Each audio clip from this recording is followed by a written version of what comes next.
My name's Alison Coates. I work in the School of Health Sciences. I'm the director of the B-Nurse programme there.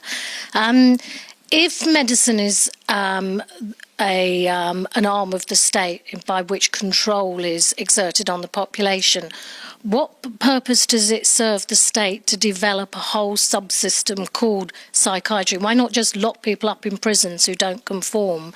And also, does this role exist throughout different political systems? Does it serve the same purpose, say, in the East as it does in the West? Your first question is, why don't people just lock people up in prison who don't conform? You want to answer your own question? I know how I would answer that. I just wondered what your explanation would be. I don't have an explanation. I have a statement. Because it's illegal for the state to lock up anyone who has not been duly convicted of a crime. Thank God, this is the rule of law, a great English inheritance. And in America, you cannot go to a prison and say, please let me in. The judge cannot say, I don't like your face, you are acting crazy, I will lock you up.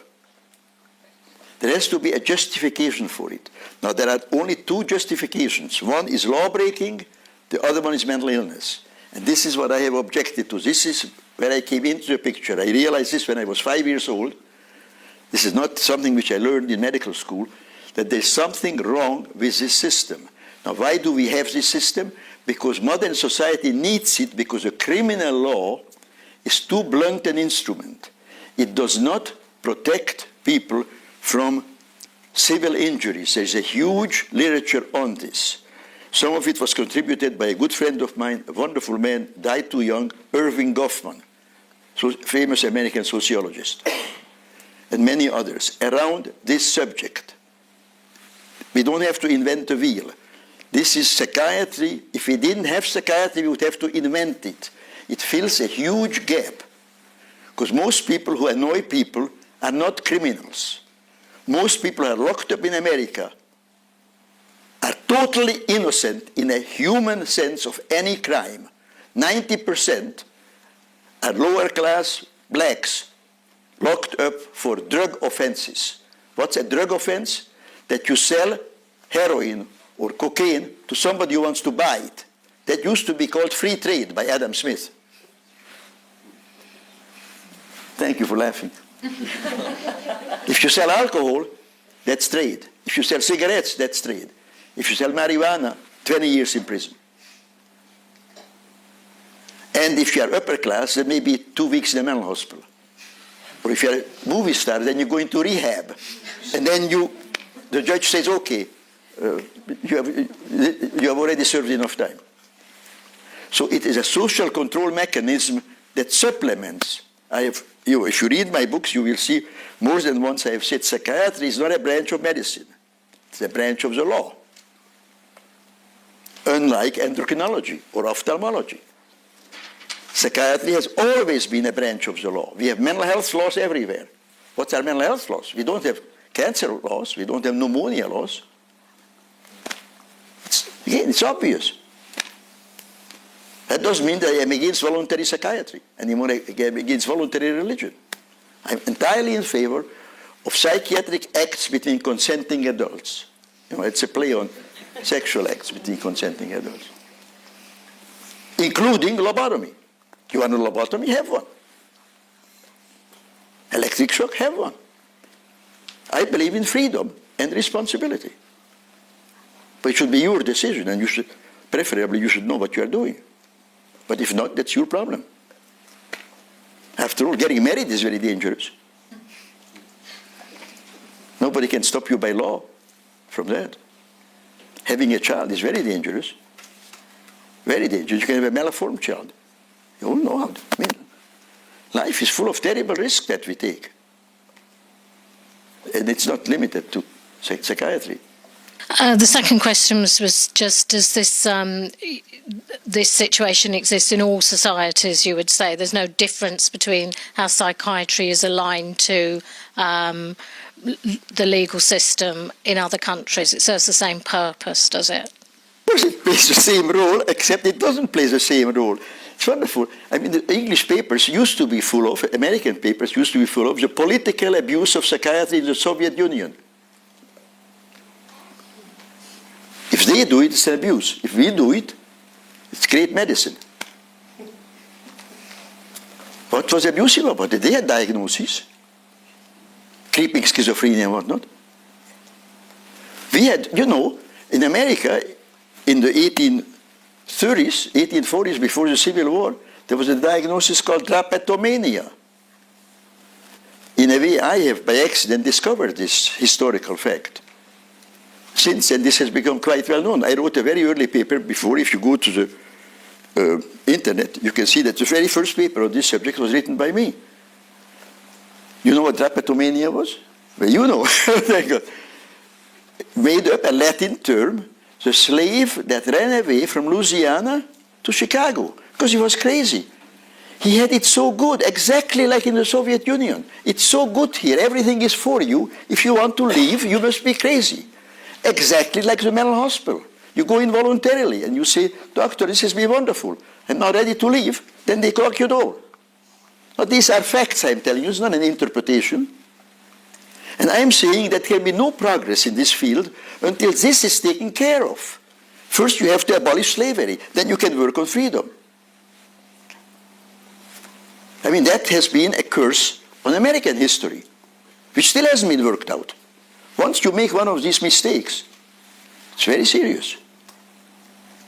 The consequences of slavery are very much alive in America today. Hello, my name is Mary Nettle. I talked to you briefly earlier. I'm very interested about what you're saying, but I'm thinking that you're saying that psychiatry treatment for mental illness is okay as long as you agree to have it. Now, that doesn't take into account the power imbalance that psychiatrists can exert an awful lot of influence on you, which means that you may agree to something like electroconvulsive therapy or shock therapy, which if you had had all the information about the side effects, the long-term, short-term, if you were in a position at that time to actually absorb that information. So I think it's very difficult to actually have voluntary treatment in the current psychiatric way of practicing. Terrific point. But you are making two different points which I like to separate. You sort of added on that it's very difficult to have voluntary treatment in the current situation. Now let's go back to the first half of what you said, which is a power imbalance between an expert and a layman. That is the underside of Adam Smith's free market and specialization in any field. Supposing you have a defective washing machine, now whether or not you should spend 20 pounds repairing it or getting a new one may depend on the opinion of an expert, and so on. Supposing you want to go and you are looking for a hotel in Timbuktu in Africa, and you like to travel, but unless you know someone who has been there, you may depend on the opinion of a travel agent. This is, you are pointing out to the problem of having to be a careful decision maker in a free society. I have no answer to that. But it connects to the second part of the question. The answer to that dovetails with the importance that the expert should be on tap, not on top. That's an American, I didn't make that up. It says it all. He should not have any power over you. He should not be able to force you, use the force of the government. The force means the state, some agent of the state, whether he is in a blue coat or in a white coat. But your question is insoluble because it cuts across, supposing you have a back problem, which I had, a lot of people have, but should you give an operation for it or not? And your life can depend on it. Because maybe it will work, it very often works, it very often doesn't work, and the person is permanently in pain and worse off than before. It's a gamble. What do you know about the person you marry? going back to that. You certainly don't know what kind of child you're going to have. I mean, biologically. My name is Tracy Holly. I do a lot of teaching input in higher education with mental health nurses and social workers, and I'm an expert by experience as I'm a mental health survivor of depression and anxiety. And I would just like to know your opinion about when dealing with really vulnerable people, whether they be children or adults, would you go about protecting people who haven't got as much information? I can give you a very glib answer. I don't mean it glibly, but that's all I can say is by giving them more information, by warning them against do-gooders. That's again an old American saying. I think David Thoreau, the famous writer, anti-slave abolitionist, said, if I knew that tomorrow morning a man is coming to me and would say, I am from the government, I am here to help you, I would run as fast and as far as my legs would carry me. That was David Thoreau, right? Now, again, that paraphrases, instead you have to give people information if you want to help them with this informational problem. And again, I am now going to say something which I hope will not offend any of you.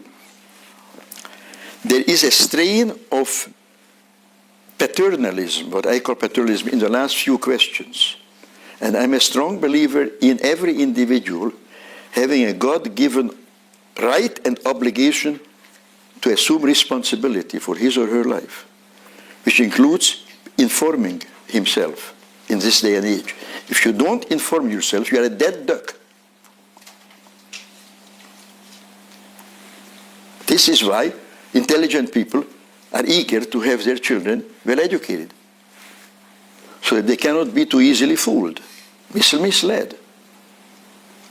Why did all these people stand in line for the hard rock landing? Evidently they made a mistake, or they thought they made a mistake. I mean, trivial examples illustrate this point. Who informed them? Nobody. They were misinformed. And you see, who will inform them? How do you tell the difference between the person who is out to inform you or misinform you? I have been attacked. Not anymore. I'm too old now for people to bother. Which is just as well. For misinforming people. For turning people away from, quote, psychiatric help. It's correct. One man's information, other man's misinformation.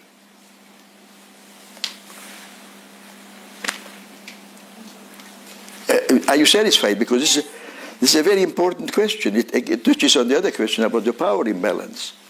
I think knowledge is power, and information is very empowering. And for myself, coming from a victim of mental health services, let alone this so-called illness, because I've been informed, I've got education about it, I've learnt about, myself as an individual up against professionals, etc. I know the importance of being informed, and sort of readdressing that power imbalance too with that. But look, let me give you a personal example. We are all in this game together because we are all in life. How come I am sitting here now? How come I wasn't killed during the war, in the Holocaust? My parents, my family, my brother, we were better informed and decided to leave Hungary in 1938. Well, what was the difference between all the hundreds of thousands of Jews and also some non-Jews who left Europe, who left Germany, and who didn't leave? Information. The typical belief was nothing can happen here. This is the land of Goethe. Goethe was a great German poet. This is a land of culture, and Germany was. Germany between 1870 and 1933 was the most cultured, most advanced country in literature, in science, in movie making, in technology, in physics. And